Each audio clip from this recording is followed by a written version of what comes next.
Delvi tahu kalau Fado itu suka mancing, diajaklah si Fado ini kayak, gue tahu nih tempat mancing yang banyak ikannya, yuk ikut sama gue gitu. Intinya kira-kira begitulah. Fado ini mau, sama modusnya, dibeliin jajan dulu, terus dia sambil beli cutter dan beli plastik juga. Udah tuh, Fado dibunuh di tempat yang sepi. Terus daging sama jeroannya si Fado ini dimasukin ke beberapa kantong plastik, dan ada satu kantong plastik terpisah isinya kemaluannya Fado. Wow. Aduh. Nah yang gobloknya nih Nat, Moy, si Delvi dan si Sufyan ini pas mereka sambil pulang, daging dan jeroannya tuh dijual ke kedai-kedai makanan gitu. Anjing. Gila kan? Lu bayangin Nat, Moy, lu bawa kantong plastik nih ya di area terbuka, ternyata orang yang bawa kantong plastik itu isinya daging manusia yang dipotong-potong. Gila banget. Gila gak sih? Banget. Terus dia bilang itu mungkin ayam, kambing gitu ya? Mungkin Sapi ya kali. sapi ya, karena merah kan dagingnya kan. Ya mungkin mereka ngebohong gitu, gue juga nggak tahu. Tapi intinya mereka jual ke warung-warung makan gitu loh. Fuck.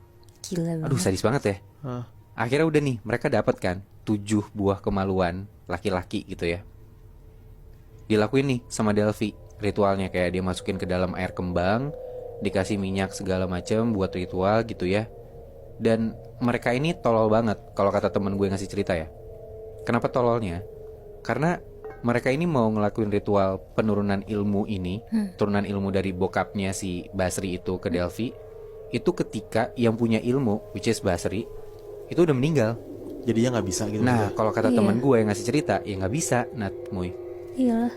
Jadi mereka pikir ketika mereka lakuin tetap bisa, ya ternyata nggak bisa juga. Alasannya kenapa? Karena ya yang mandiin itu harus yang punya ilmu sendiri. Oh, Jadi harusnya bokapnya yang mandiin langsung si Delvi ini. sia-sia dong ya. Itu dia. Dan yang punya ilmu ini harus nurunin langsung lah ke anaknya. Ada juga beberapa syarat lain yang temen gue juga nggak bisa kasih tahu apa. Dan syarat-syaratnya ini juga memang belum dipenuhin sama Delvi. Jadi emang rada-rada sotoy gitu loh. Mungkin ada hubungan sama cerita lo ya, Moy, kayak agak-agak panik gitu ya, nggak tahu apa yang harus dilakuin. Iya. Ya udah gue lakuin aja, tapi intinya sia-sia gitu loh. Akhirnya karena udah kayak gini, korban udah 7 juga. Dan ternyata orang tua dari korban yang terakhir tuh mulai nyariin, Nat, Moy. Oh iya. Ternyata tanpa sepengetahuan Delvi ini, si korban yang terakhir itu punya teman. Si anak kecil ini punya teman. Dan temennya ini ngeliat kalau si korban terakhir, which Fado ya kalau nggak salah, Iya. itu tuh dibonceng bertiga sama si Delvi dan si Supian. Oh. Temennya ngeliat. Terus kayak itu mungkin terakhir kali yang temennya lihat, oh si korban tuh hilangnya di situ. Terakhir kali sama si 2 orang ini. Ya udahlah, kena sama polisi.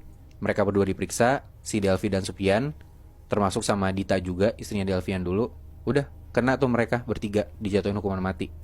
Hukuman mati, Bi. Hukuman mati. Ini kalau misalkan lu lihat di internet juga udah ada sih putusannya kalau nggak salah. Akhirnya ya gitu, Delvi nggak dapetin ilmu dukunnya sama sekali, plus mati konyol dia. Anjing. Jadi sekarang dia benar-benar udah mati tuh, Bi. Gue nggak tahu sih udah dieksekusi apa enggak ya. Gue kalau nggak salah pas tadi gue nyari belum ketemu dia tuh udah dieksekusi mati atau belum. Mungkin kalau dicari-cari lebih dalam udah kali ya, harusnya udah kan. Iya. Dan ini yang gue baru dapat ya. Ini parah banget sih Natmoy. Tadi kan gue bilang ya, selain semua korbannya tuh laki-laki, ternyata memang dibunuhnya dengan cara yang sama gitu loh. Ya emang pakai cutter gitu kan. Cuman selain pakai cutter, korban-korban ini tuh ternyata lehernya dijerat dulu pakai kain sarung.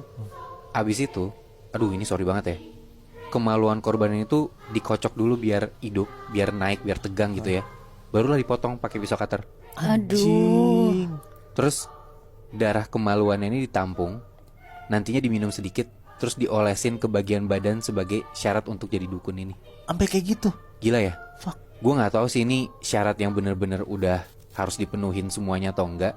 Cuman ya balik lagi ya, kalau ternyata emang ini syaratnya udah semua, yang mandiin kan harus bokapnya sendiri kan. Yang mana udah meninggal bokapnya. Gila.